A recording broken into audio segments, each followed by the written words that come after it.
السلام علیکم ورحمۃ اللہ وبرکاتہ۔ الحمد للہ رب العالمین، والصلاة والسلام علی سید الانبیاء والمرسلین وعلی آلہ واصحابہ اجمعین۔ اللہم صلی علی سیدنا محمد وعلی آل سیدنا محمد کما صلیت علی ابراہیم وعلی آل ابراہیم انک حمید مجید۔ اللہم بارک علی محمد وعلی آل محمد کما بارکت علی ابراہیم وعلی آل ابراہیم انک حمید مجید۔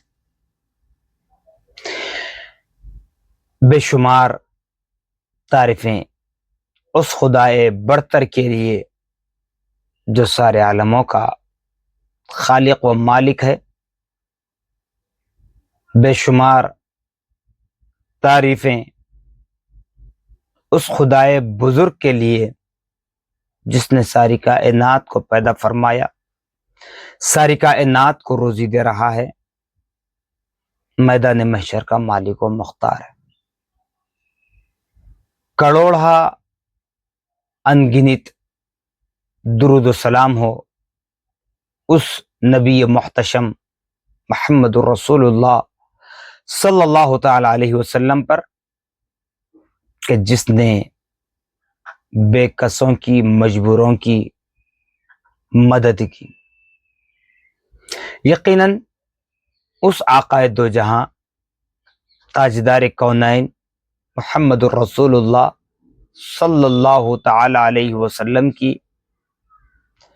شان و عظمت ہے کہ اللہ رب العالمین نے جس طریقے سے آپ کو رحمت للعالمین بنا کر بھیجا، اسی طریقے سے آپ تمام عالموں پر رحم و کرم کا معاملہ فرماتے رہے۔ تو ناظرین و سامعین محترم، آئیے آج کی اس نشست میں ہم بات کریں گے، جیسا کہ ہمارے کچھ احباب نے اپنے واٹس ایپ کے ذریعے یہ اطلاع دی ہے، بتایا ہے، یعنی سوال کیا ہے۔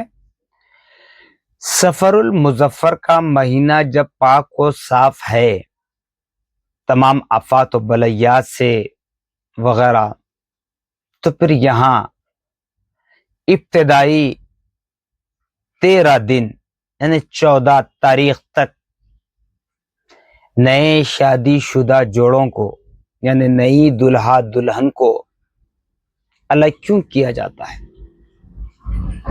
تو ناظرین و سامعین محترم، اس بات کو اپنے ذہنوں میں بٹھا لیں کہ شریعت کا کوئی تقاضا نہیں ہے، اس بات کا شریعت سے کوئی تعلق نہیں ہے کہ جو سفر کے ماہ مبارک میں اس طرح الگ کیا جائے۔ ہاں، اگر کوئی مجبوری ہے، کوئی کام کے سلسلے میں ہے، یا پھر دلہن کے والد والدہ کی طبیعت بالکل ناساز ہو، یا کوئی اور ضرورت ہو، تو بالکل بلا جھجک وہ اپنے شوہر سے، اپنے سسرال کے بڑے ذمہ داروں سے اجازت لے کر جا سکتی ہیں۔ لیکن اس طریقے سے بھیج دینا سسرال والے، یا پھر اس طریقے سے کہ سفر المظفر کا چاند نظر آنے سے پہلے لڑکی کے یعنی دلہن کے گھر والے آ کر لے جانا، یا شوہر یا دلہے والے لے جا کر چھوڑنا، اس ذہن کے ساتھ کہ سفر کا چاند نظر آنے والا ہے، 13 تاریخ تک آپ اپنے میکے میں رہیں، تو یہ ایمان کے کمزوری کی علامت ہے، سیدھے سیدھے ایمان کے کمزوری کی علامت ہے۔ کیونکہ محرم کے ابتدائی 10 دنوں میں بھی یہی عمل ہوتا ہے، جیسا کہ محرم میں بھی ہم سے سوال کیا گیا تھا، الحمدللہ ہم نے اس وقت بھی اس کو جواب دیا۔ ہر سال ہم محرم کے وقت بھی بولتے ہیں، سفر کے متعلق بھی کہا جاتا ہے۔ تو یاد رکھ لیں، ایک بات موٹے انداز میں سمجھانے کے لیے کہوں کہ محرم الحرام میں اب لوگ کہیں گے ہم اس وقت سے نئے دلہا دلہن کو جدا کرتے ہیں تاکہ امام حسین کے غم کی یاد تازہ۔ تو یہاں پر میرا یہ سوال ہے، صرف نئے شادی شدہ جوڑوں کو ایک آدھ بچہ تولد ہونے تک وہ نئے شادی شدہ جوڑے کہلائیں گے؟ کیا اس کے بعد وہاں احترام حسین باقی نہیں رہے گا؟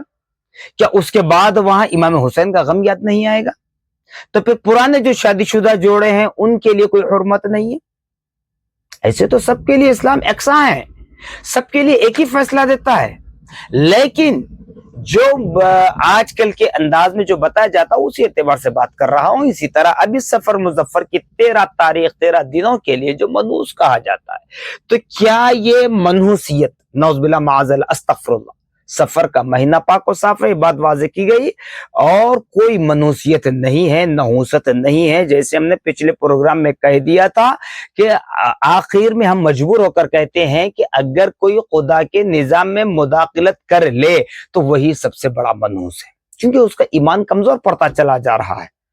تو اگر سمجھ لیں کہ 13 دن اگر منحوس ہیں تو کیا وہ نحوست صرف یہ نئے شادی شدہ جوڑوں کو ہی لگے گی؟ پرانے شادی شدہ جوڑوں کو نہیں لگے گی؟ جو دادا دادی نانا نانی بن چکے ہیں، چھوڑ دیں، 2-4 بچے ہیں وہ اپنی جگہ، میں تو آخر تک جا رہا ہوں، جو دادا دادی نانا نانی بن چکے ہیں کیا ان کو نہیں لگے گی؟ کیونکہ جب آفت آئے گی تو سب پر آئے گی، وبال آئے گا سب پر آئے گا۔ تو اسی طریقے سے سفر المظفر کے مہینے کو غلط تصور کرتے ہوئے ان اعمال کو اختیار کرنا، گویا نئے شادی شدہ جوڑوں کے ماں باپ ہی ذمہ دار نہیں بلکہ ان کے آبا و اجداد بھی ذمہ دار ہیں، بلکہ یوں کہوں تو بیجا نہ ہوگا کہ نبی پاک صلی اللہ علیہ وسلم کے مصلی پر جو امامت پر فائز ہیں، نبی پاک صلی اللہ علیہ وسلم کے منبر رسول کے تحفظ کے لیے جو بحیثیت خطیب خدمات انجام دے رہے ہیں، ان سب کی ذمہ داری بنتی ہے کہ یہ علم سے نا آشنا لوگوں کو آگاہ کریں اور ان باتوں سے منع کرنے کی کوشش کریں تاکہ ان کا اسلام، ان کا ایمان ان کے سینوں میں مضبوط ہوتا چلا جائے۔ جزاکم اللہ، اللہ حافظ۔